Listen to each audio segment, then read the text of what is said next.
My brother died today. It was our mother who found him. After years of fighting depression, of heartbreaks, self-doubt, and betrayal by loved ones, he finally had enough. It took one bullet, one tiny piece of metal to end a lifetime's worth of misery. I walked into the house hearing the agonizing screams of our mother. I ran up the stairs and into his room. I saw her holding her baby, begging him to breathe. The blood, my God, the blood, it was everywhere. It was splattered on the wall behind her. It almost looked beautiful, all dark red on an old and beaten down white wall like an unfinished painting. His blood was all over our mother. She cradled his lifeless body, screaming over and over, "Breathe, please breathe." It didn't take long for the ambulance and the cops to arrive. They had to pry our mother's hands off him. She refused to let him go, as if she held tightly enough she could stop his soul from leaving. I talked to the cops for hours. My mother was taken to the hospital suffering from shock. They quickly ruled out homicide, especially since it was only his prints on the gun. I was oddly cold to the whole situation. He was my brother and I loved him. But in the moment I didn't feel anything. A form of shock, or maybe guilt. I returned back home. I decided to sleep on our couch in the living room on the first floor. I would have to pass by his room to get to mine, and I wasn't ready for that. I tried to go to sleep, however, after a long day of feeling nothing, an emotion finally hit me. It wasn't sorrow or anger. It was fear. I was home alone, and yet upstairs, in his room, I could hear footsteps pacing back and forth. I awoke early that morning to loud knocking on my door. Somehow I had fallen asleep even through the fear. I ignored the knocking and carefully listened for any noise upstairs. Nothing. I blocked the footsteps from last night from my mind. A nightmare. I thought, after all, it was a long and traumatic day. I walked to the door and looked through the peephole. Shit. I muttered under my breath. It was her. My brother's girlfriend. Well, ex-girlfriend. I really didn't want to deal with this. I reluctantly opened the door. She just stared at me with tears in her eyes. I gave her that look, that "yes, it's true" look. She burst into tears. I don't know if it was seeing her cry, but I finally cried too.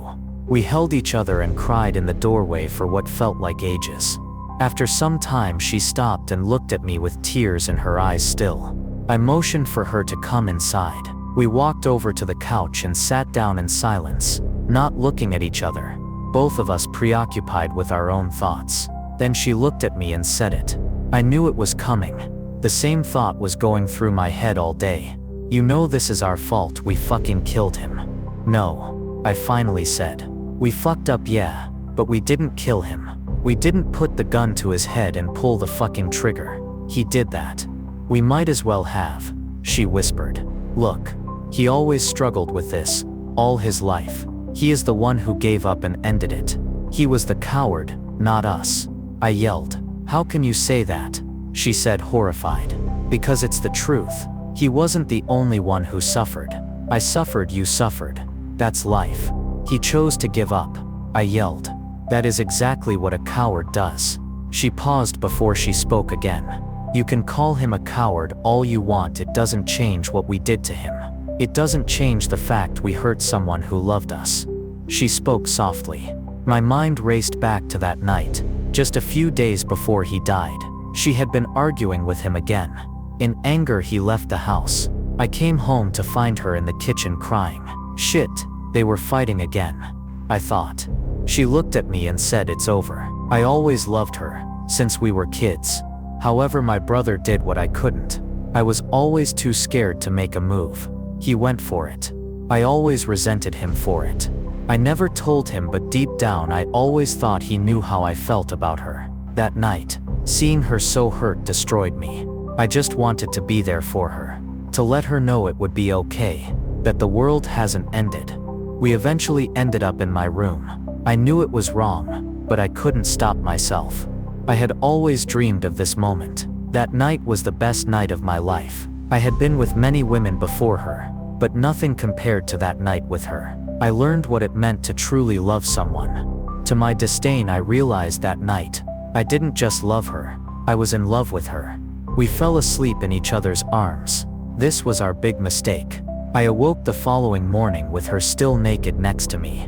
To my shock, I saw my brother standing over our bed, just staring at me with a blank face, no emotion behind his eyes. He looked just empty and drained of any life. She stayed with me the rest of the day. We didn't talk much.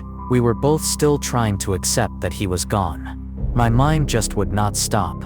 No matter how hard I tried, the thoughts just kept going and going.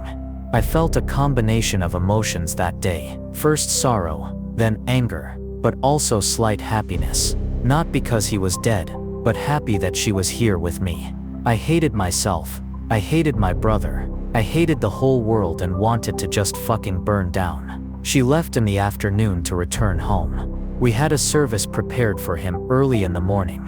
I was alone again. I decided to make a quick trip to the hospital in order to check on our mother. She had thankfully gotten over the shock and just entered the grieving phase. We sat and just cried together. "It's no one's fault, Ma. He always had issues," I quietly said. "I know, but still you wonder if anything could have been done. If maybe we didn't do enough," she replied. "Ma, he is gone. Nothing's gonna change that. Don't punish yourself. We have to just accept that he is gone. It's just She hesitated. My baby is gone." She started crying again. I knew it was too soon for words to make her feel any better. I just stayed by her side and let her cry. I returned home around 2 in the morning. I was a bit unnerved to be here alone again. Would I hear the footsteps again? I sat on the couch, still not ready to go upstairs. There was an eerie silence. I breathed a sigh of relief. Better this silence than to think I was losing my mind. I got comfortable on the couch and slowly felt myself falling asleep. Right before I entered the dream world, I heard a faint but clear whisper ask, "Do you really think I'm a coward?" It was the day of the funeral. I couldn't breathe. Everyone was there. Our parents, our old friends, even people I didn't recognize. Most important, she was there. There was so much sorrow in the room, but I couldn't even cry with them. I couldn't breathe. I felt like a ton of bricks was blocking my chest. She noticed and took my hand and squeezed. "I know it hurts, but I'm with you," she said. I looked at her and forced a smile. She didn't understand what I was dealing with. No one in that room did. I started sweating as my breathing became more and more rapid. All the eyes of the guests looked at me with sympathy. They thought I was just mourning my dead brother. They couldn't see. I finally couldn't take it anymore. "Are you all fucking blind?" I yelled. "Can none of you see it?" With all the confused and worried faces, I realized the truth. I was alone. None of them saw what was terrorizing me. My brother, my dead brother, was standing right next to his casket, right next to his own corpse, smiling at me. It had been a few weeks since the funeral. I had not left my home since I couldn't. She came to see me, bringing some groceries with her.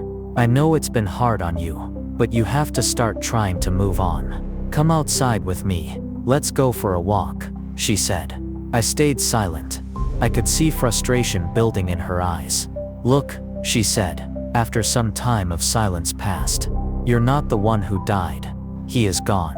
The last thing he would want is for you to lock yourself up in here and slowly die. He would have wanted you to move on with your life." I stared at her. It broke my heart to see her like that. And worse of all was that I was the cause.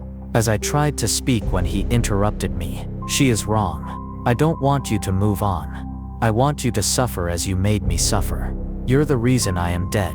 You are the reason I am still in agony even in death. I cannot rest, so neither will you," he coldly said.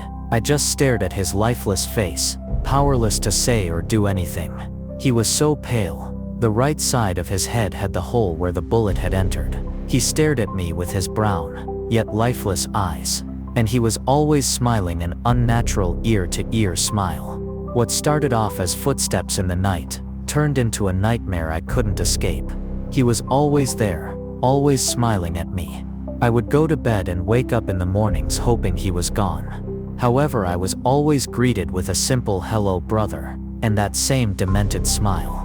I couldn't take it anymore. "I'm sorry, I never meant to hurt you," I cried. "I loved you. Don't apologize, you didn't hurt me." she replied. She thought I was talking to her.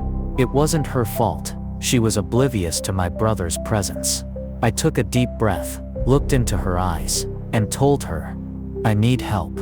I think I've been hallucinating. It's been 3 weeks since I've been in the hospital. They put me on many different medications, none of which worked. I was starting to get fed up with being there. He was still always there. He rarely talked. He would just stand there smiling this cold smile, taunting me every time the doctors came in by standing right next to them. It is never easy losing a loved one to suicide. It makes you think it was somehow your fault. You have to accept that this wasn't your fault. You have to let go of this guilt. That guilt is why you keep seeing him," the therapist said. My brother stood right next to her smiling this sarcastic smile, and nodding his head in agreement. Another 2 weeks passed, and still no results. More pills and sessions, and I still couldn't get rid of him. He was always there. His appearance kept slowly changing with time. His face was slowly decomposing. The skin on one side of his face was half peeled off and hanging. His teeth had rotted quickly, going from yellow to black. His eyes were no longer the beautiful brown surrounded by white, but now completely black. But worst of all was the smile. He was always smiling, a hideous and wide smile. "Look at me. Look what you did to me," he laughed. "I'm sorry, I'm so sorry," I cried. "If you truly are, then make it right," he coldly said. "How?" I knew what he meant but still stupidly asked. "End our torment, brother." I curled up in my bed and cried myself to sleep. I checked myself out the next morning. I came into the hospital voluntarily so they couldn't keep me against my will.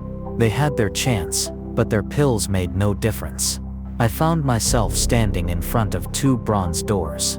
My brother was now unrecognizable. He looked like a smiling corpse. Half of his jaw was missing flesh, exposing someone of his black teeth and some bone. Half his skull was visible with just a few strands of hair on his head. His exposed bone still clearly showed the bullet hole. Yet he was still always smiling his tormenting smile. "You can't get rid of me like this. There's only one way. Please set us free," he said. I ignored him and walked through the doors. Finally finding my courage, I took a deep breath and walked towards the priest. I explained to him everything.